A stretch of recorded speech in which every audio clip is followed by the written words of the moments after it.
Bonjour tout le monde. Alors, je vais me représenter. Je suis Diana Wang, doctorante en 3e année en sciences de l'éducation. Et je fais partie du laboratoire ISTCO. Et last but not least, ma directrice de thèse est le professeur Rodika Linkai. Je vais vous présenter mon sommaire. Il se décline ma présentation va se décliner en 5 points. Je vais commencer par vous présenter l'objectif de la recherche. Le sujet, je vais essayer de le définir et je vais essayer de vous montrer un petit peu son intérêt. Le contexte scientifique va nous permettre de baliser, de délimiter les concepts qui sont à l'œuvre dans cette recherche.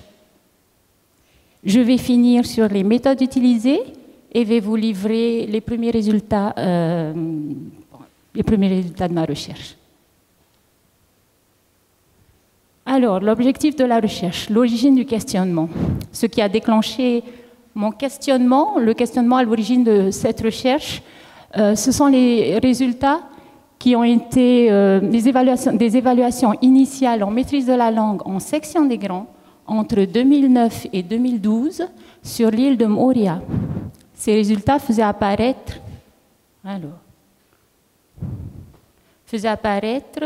une faiblesse au niveau du langage décontextualisé que l'on appelait langage d'évocation à cette époque.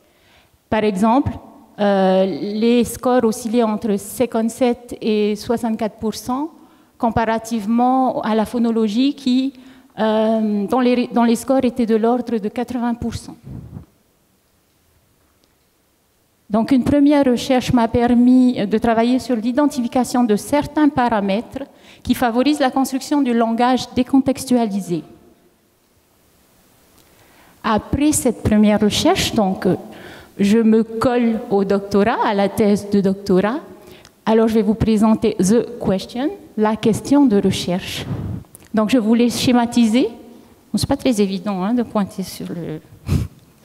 Je voulais schématiser ici. Je vais définir dans le contexte scientifique les concepts qui sont à l'œuvre, c'est-à-dire que je vais vous expliquer un petit peu pourquoi je pense que ce sont les pratiques langagières familiales et l'étayage parental qui influencent la construction du langage décontextualisé. Voilà, donc the question, la question de recherche, il s'agira d'identifier l'influence des pratiques langagières familiales et de l'étayage parental sur la construction du langage décontextualisé en langue française d'enfants en début de scolarité. Ne vous inquiétez pas, tout ce jargon va être défini petit à petit, j'espère. J'espère que vous allez bien le comprendre. Alors, il s'agit justement d'élèves qui sont scolarisés en SP sur l'île de Moorea. Et ces influences seront discutées au regard des environnements socioculturels particuliers spécifiques à ces élèves. Le sujet. On va passer un peu par l'occitan, le langage décontextualisé, KESACO. Les programmes scolaires soulignent certains aspects du langage décontextualisé. Quels sont-ils? Il s'agit d'un usage élaboré du langage, usage oral qui se veut précis, structuré et explicite. On l'oppose au langage oral spontané, au langage du quotidien. Le plus important peut-être, c'est que sa forme élaborée autorise ce qu'on appelle l'évocation. L'évocation de concepts, l'évocation de choses qui ne sont pas présentes au moment où l'on parle. Alors ces aspects permettent de relier le langage décontextualisé à 3 concepts principaux. La langue solaire, le code linguistique élaboré du côté de la sociologie, l'évocation verbale du côté de la psychologie. Donc la langue scolaire. Pour Cummins et Lahire, le langage décontextualisé est un langage soutenu, proche de l'écrit, et qui est lié à la compréhension et à l'expression des concepts scolaires. Pour Bernstein, le code linguistique élaboré se définit justement comme un vocabulaire varié, une syntaxe souple et des significations explicites. L'évocation verbale du côté de la psychologie fait partie de la fonction symbolique. Elle est construite vers 1 an et demi, 2 ans, ce qui fait et justement génère la représentation, ce qui fait du langage décontextualisé un objectif majeur de l'école maternelle, du fait de l'âge auquel il est construit. Elle est construite. Alors, le langage décontextualisé, quel intérêt? Je vais vous en présenter deux. Le premier, le langage décontextualisé, c'est le langage des savoirs de l'école, d'une part. Les savoirs scolaires, on le sait, sont majoritairement évoqués. Il va nous être difficile de mener une leçon d'histoire sur la préhistoire in situ, on est bien d'accord. Donc du coup, pour appréhender ces savoirs décontextualisés, il faut pouvoir représenter, se les représenter à partir des seuls mots, des signes du langage.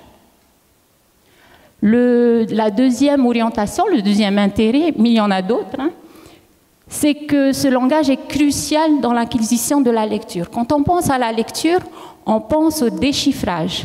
Mais à côté du déchiffrage, il y a aussi et surtout la compréhension qui suit le déchiffrage. Et justement, pour comprendre ce que l'on déchiffre, il faut pouvoir se représenter ce que l'on déchiffre au moyen des seuls signes de la langue. Voilà. Le contexte scientifique, je vais vous présenter la première série de paramètres à étudier, les pratiques langagières familiales. Rapidement, on sait que depuis leur découverte, les îles de l'actuelle Polynésie française ont subi des transformations linguistiques et sociales profondes, notamment dans les années 60 avec l'interdiction des langues polynésiennes à l'école et la création du Centre d'expérimentation du Pacifique. Par exemple, les parents qui ont voulu améliorer l'employabilité de leurs enfants ont changé de stratégie langagière familiale. Ils se sont positionnés différemment par rapport aux langues pour pouvoir améliorer justement cette employabilité de leurs enfants. Alors, parmi nos hypothèses, l'usage des langues, l'usage des deux langues en contexte bilingue, influencerait la construction du langage décontextualisé en français. Certains auteurs écrivent que des profils bilingues se dessinent en fonction du niveau de compétence atteint dans chaque langue. La deuxième hypothèse en termes de pratique langagière familiale, c'est que le code linguistique en usage dans la famille, au regard de l'environnement social, va influencer la construction du langage décontextualisé. Selon la théorie de Bernstein, un individu va mobiliser certaines formes lexicales et syntaxiques selon l'appartenance sociale de sa famille. Il y a deux codes qui peuvent se détacher. Le code élaboré qui réunit les caractéristiques du langage décontextualisé et le code restreint qui est simple et rigide. Du côté des concepts liés à l'étayage parental, Danglejean et Magny nous disent que le développement du langage décontextualisé est enclenché par les interactions entre parents et enfants. Et ces parents, qui sont dans ces interactions, fournissent un étayage, un soutien qui serait différent selon les milieux socioculturels. Les enfants vont réaliser des apprentissages dans cette interaction. Brunner a particulièrement étudié cette notion d'étayage et il en a caractérisé 6 fonctions.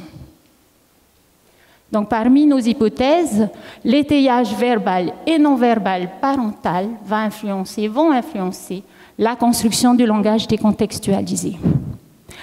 La distanciation parentale également va influencer la construction du langage décontextualisé. Je vais revenir sur l'étayage verbal et non verbal parental. Donc, l'étayage verbal, d'une part, peut être linguistique et va soutenir l'élaboration langagière de l'enfant, alors que l'étayage de la tâche va lui permettre d'avancer, de participer activement à la tâche, ainsi que l'étayage non verbal. La distanciation parentale, Sigel va identifier 3 niveaux de distanciation, qui sont 3 niveaux de stimulation des capacités d'abstraction des enfants par les adultes lors des situations éducatives. Ainsi, plus les stimulations sont de haut niveau, plus elles impliquent un raisonnement abstrait. Donc ici, j'ai voulu schématiser les interactions entre les variables de ma question de départ, enfin de ma question de recherche. Donc il s'agit du groupement étayage parental. Donc l'étayage parental influence la qualité du langage décontextualisé. Les pratiques langagières vont influencer la qualité du langage décontextualisé. Tout ceci au regard de l'environnement socio-culturel. Les méthodes utilisées. Ma méthodologie se décline en 2 étapes. La première étape a concerné une population de 158 parents d'enfants de SP de Moria et 11 enseignants de ces élèves répartis sur 7 écoles de Moria.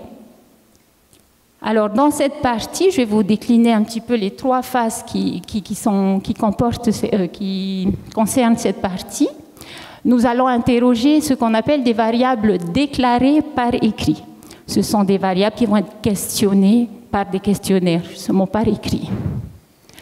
Ensuite, dans la deuxième étape, un échantillon de 7 parents et 7 enfants de SP, et leurs 7 enfants de SP, vont être interrogés selon 3 phases également, et nous allons pouvoir recueillir des variables déclarées à l'oral, cette fois-ci, selon des entretiens, et des variables effectives observées, donc selon des observations d'interaction notamment.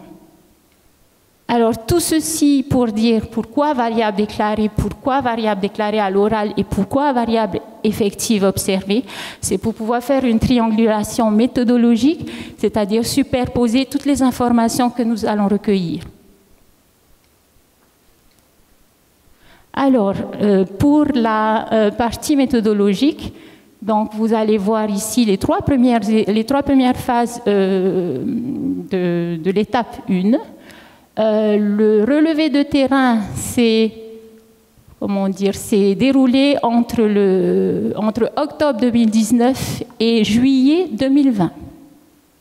Donc, le premier objectif était de recueillir l'environnement socio-culturel, les pratiques langagières familiales, le niveau de langage expressif auprès de 158 parents à partir de questionnaires auto-administrés. La deuxième phase, l'objectif était de recueillir le niveau de langage décontextualisé déclaré des enfants auprès de 11 enseignants à partir de questionnaires auto-administrés également. La troisième phase a concerné un échantillonnage, en fait, constitué un échantillon de parents le plus diversifié possible par rapport à certaines variables clés. Donc, il s'agissait de réduire les 158 parents interrogés à un échantillon plus petit qu'on pourrait observer. Dans la deuxième étape, l'objectif était de recueillir certains aspects pour la phase 4, déclarée de l'étayage parental. On a utilisé des questionnaires auto-administrés pour cette phase auprès des 7 parents de l'échantillon. Pour recueillir les pratiques langagières familiales et l'étayage parental observé et déclaré, nous avons utilisé des films et des entretiens auprès des 7 dyades, des 7 couples de parents-enfants. Le dernier objectif était de recueillir le langage décontextualisé observé. 7 couples, 7 dyades parents-enfants ont été observés au sein d'interactions et il y a eu aussi des entretiens réalisés auprès des enfants. Voilà, donc méthodologie un peu lourde, mais qui est terminée. Alors, ici, vous avez juste un visuel sur certains outils que j'ai utilisés. Les questionnaires en haut, les situations... j'ai un peu de mal.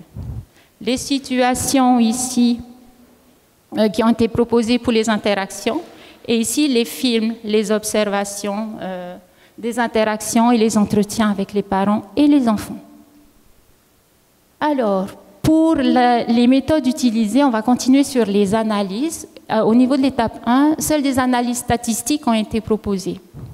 Donc des tris à plat pour décrire les familles de SP de Moria qui ont participé à l'enquête. au travers des environnements socioculturels, des pratiques langagières familiales, du niveau de langage expressif et des niveaux de langage décontextualisé déclarés des enfants. Ensuite, des tris croisés vont être appliqués pour croiser les variables et savoir quels sont les liens, pour répondre en fait à notre question de recherche. Quels sont les liens entre les pratiques langagières familiales, l'environnement socioculturel, le langage expressif déclaré et le langage décontextualisé déclaré. Pour la deuxième étape, des analyses de contenu ont été appliquées à des observations et entretiens en appui sur des grilles de codage qui ont été élaborées à partir de notre revue de littérature. Des tris croisés, une analyse statistique aussi peut être appliquée, des tris croisés pour justement évaluer le lien entre toujours les variables explicatives, mais cette fois-ci effectives observées avec la variable à expliquer, la variable langage décontextualisé. Donc vous avez vu ici des tests statistiques, du test statistique au-dessus. Je me trompe de bouton à chaque fois. Ici, test statistique, et ici, statistique descriptive. Ici, le logiciel de codage et d'analyse des données. Voilà, les premiers résultats. Donc, la première étape. Nous n'avons pas pu traiter encore la deuxième étape, on va y venir. Les premiers résultats livrés. Alors, qu'est-ce qu'on peut voir? Au niveau de l'environnement socio-culturel, il y a un lien entre la taille du ménage et la construction du langage décontextualisé de l'enfant.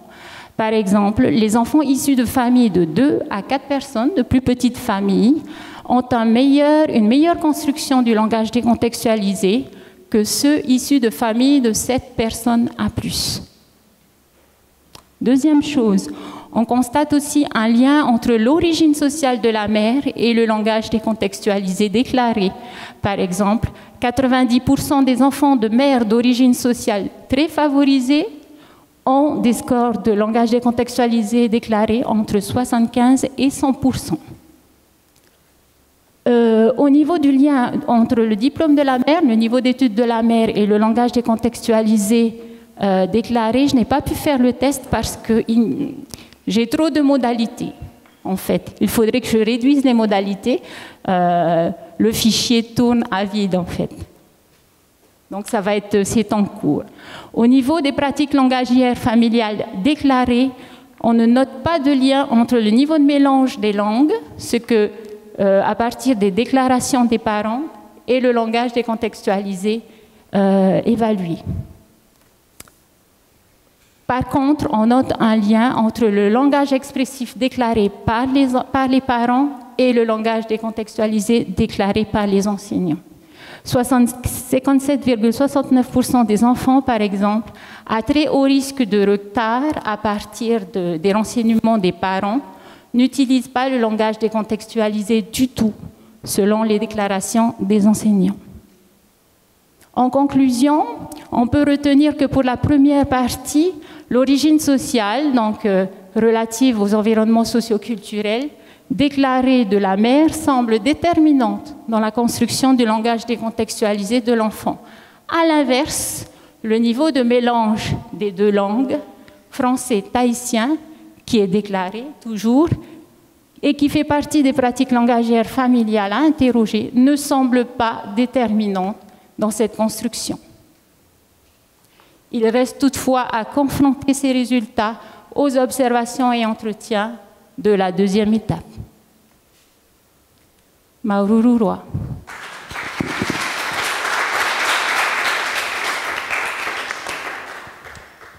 Merci Diana. Avez-vous des questions? Bonjour, merci pour la présentation très intéressante. J'avais une question juste sur l'origine de ta thèse.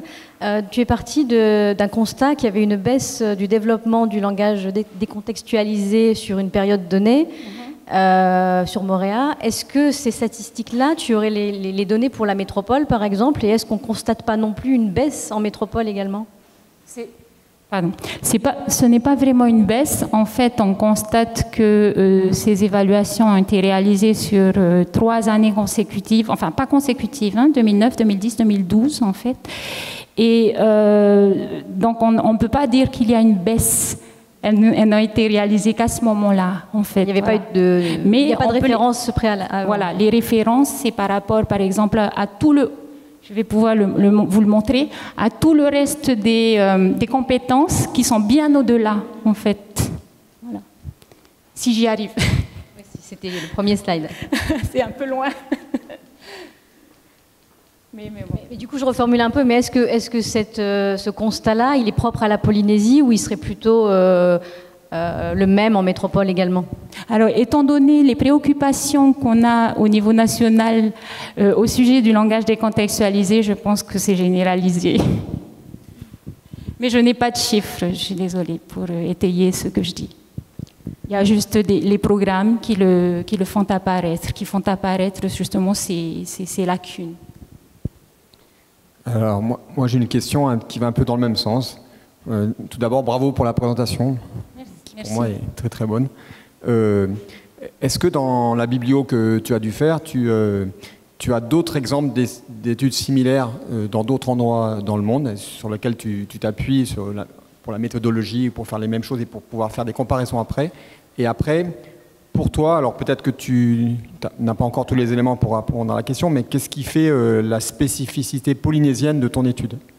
D'accord. Donc il y a 2 questions, j'espère que je vais les retenir. Donc, la première, c'est est-ce que je m'appuie sur d'autres références? Alors en général, les références, surtout au niveau de, comment dire, des expérimentations, se situent aux États-Unis. Donc, elles ont plutôt, enfin, les études américaines ont plutôt interrogé ce qu'on appelle les narrations d'expériences personnelles, qui sont une forme de langage décontextualisé, qui est la forme de référence en fait du langage décontextualisé. C'est le fait de raconter une histoire ou raconter quelque chose qu'on vient de vivre ou quelque chose qu'on a vécu 2 jours, 1 semaine auparavant. Voilà. Et donc, au niveau de ces études américaines, c'est ce qui m'a permis aussi de rédiger un petit peu l'intérêt du langage décontextualisé. Ici, par exemple, il y a beaucoup de références au niveau de l'acquisition de la lecture, de l'acquisition de la compréhension en lecture, en fait. C'est-à-dire que souvent, on travaille davantage tout ce qui est phonologie, entrer dans l'écrit, déchiffrage, etc. Et on laisse un peu de côté tout ce qui est compréhension de l'oral. Du coup, au niveau des études américaines, on prouve que certes, les effets du travail sur le langage oral ne sont pas immédiats. On peut le retrouver vers le niveau CE2, en fait. À ce stade-là, les élèves qui ont bien construit le langage décontextualisé s'en sortent beaucoup mieux dans la compréhension de textes. Là où certains élèves vont savoir déchiffrer parfaitement, mais au niveau du CE2 vont commencer à avoir des problèmes de compréhension en lecture. Voilà. La deuxième question. C'était est-ce que tu vois déjà, mais peut-être que ce n'est pas encore assez avancé pour que tu répondes, est-ce que tu vois une spécificité polynésienne par rapport aux autres études que tu as vues dans la bibliographie? Alors, l'une des spécificités, c'est le contexte bilingue. C'est pour ça que j'interroge l'effet des pratiques langagières familiales et justement du niveau de mélange, ce qu'on appelle le niveau de mélange. Donc, il y a plusieurs degrés de mélange, on va dire. Et donc, je les interroge par rapport justement à cette question qui peut être travaillée par ailleurs, mais pas forcément en contexte bilingue. Voilà. Merci. J'ai répondu? Oui. Merci.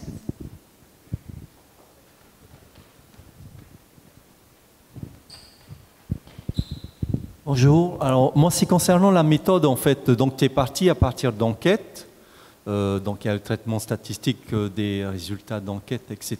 Mais est-ce que tu pourrais parler des limites de cette méthode Et comment tu as fait ou quels sont tes conseils pour essayer de contourner, aller au-delà de ces méthodes, dans le contexte polynésien? Et Bon. donc, pardon. Et justement, dans le contexte polynésien, est-ce qu'il y a des limites qui sont liées à ce contexte, en fait? Je ne suis pas sûre d'avoir tout compris parce qu'il me semble qu'il y a en même temps une question sur la méthodologie et sur le contexte. Oui, d'abord sur la méthodologie et ensuite tu me dis s'il y a une difficulté liée au contexte, par exemple. Alors sur la méthodologie, comme je vous l'ai expliqué tout à l'heure, pour éviter le plus possible, puisqu'il y en aura toujours, pour éviter le plus possible les biais, j'ai essayé de faire une triangulation méthodologique. Donc on va interroger de diverses manières la même variable, de manière, on va essayer de l'interroger pour avoir des résultats au niveau de déclaration par écrit, de déclaration par oral au niveau des entretiens, et aussi d'observation pour avoir les variables, la valeur des variables effectives. Voilà. Pour éviter ces biais, j'ai essayé de faire une triangulation méthodologique. Et au niveau de la limite du contexte... Je reste sur ça. Donc, voilà, toi, tu parles de variables, etc. Mais au niveau statistique, par exemple, oui. Est-ce que... bon, j'imagine que si tu en demandes la taille de ton échantillon, c'est d'autant mieux. Ou la variété géographique, peut-être, parce que là, tu as travaillé avec Tahiti et Moorea. Donc, bon, je suppose que c'était une limite logistique et budgétaire, etc. Mais voilà. Dans un monde idéal, qu'est-ce que tu aurais fait, en fait? Et une limite professionnelle parce que je travaille en même temps. Ah, okay, donc c'est un peu compliqué. Mais bon, je fais ça sur mon temps libre. Oui, je pense que bien sûr, ce qui serait intéressant, c'est d'ouvrir à toutes les Est-ce que tu souhaiterais, par exemple, archipels. que ton étude soit super corsée, etc. Qu'est-ce que tu souhaiterais? Pour l'instant, je souhaite la finir. Ça serait déjà bien. Déjà ça. Non, mais moi, je vais rester pour l'instant, je vais rester sur le petit échantillon de Moorea, de parents de Moorea. Bon, Non, 158 je parents. pose cette question, à vrai dire, c'est par rapport au... Tu sais que, bon, en Polynésie, on a plusieurs langues, en fait. Exactement. Donc, est-ce qu'il y a une difficulté qui est liée à cette diversité, en fait, dans ton étude? Ben, je n'ai pas pris en compte d'autres langues que le Reo Tahiti, en fait, dans mon enquête. Je parlais d'autres langues autres que le Reo Tahiti, mais aussi dans le Reo Tahiti, parce que, enfin, le Reo Maori, quoi, puisqu'il y a les Marquises, les Gombiens, enfin, c'est divers, quoi, tu vois. Est-ce que tu penses qu'il y a... Bon, tu n'as pas fait l'étude, ok, mais est-ce que tu penses qu'il peut y avoir une typologie ou une diversité qui fait que ça peut apporter des réponses supplémentaires à ton questionnement? D'accord. Étant donné que les contextes et les langues liées à ces contextes, justement, proposent des visions différentes des choses, je suppose qu'il doit y avoir des petites différences. Je suppose. Mais je ne peux pas le dire pour l'instant. Merci beaucoup. Diana, ne te sauve pas encore. J'allais lui poser une petite question. Merci pour les applaudissements. La question qu'il ne faut pas poser, la question piège. Ah ouais. Bon, non, je rigole. On va dire que c'est off. Penses-tu que tes résultats, les résultats que tu vas obtenir, peuvent avoir une valeur prédictive de la réussite de l'enfant à l'école? Et dans ce cas-là, s'il y a valeur prédictive, est-ce qu'on peut faire quelque chose? Donc on revient sur la question de l'utilité de la recherche. À ce moment-là, il est vrai que, par exemple, le programme Parler, je vais citer le programme Parler de Zorman, donc il a pu mettre en place des expérimentations avec les parents pour pouvoir justement améliorer dans le cadre familial le langage décontextualisé. Donc travailler sur ces pratiques, cet étayage et comment améliorer le langage décontextualisé. Merci Diana.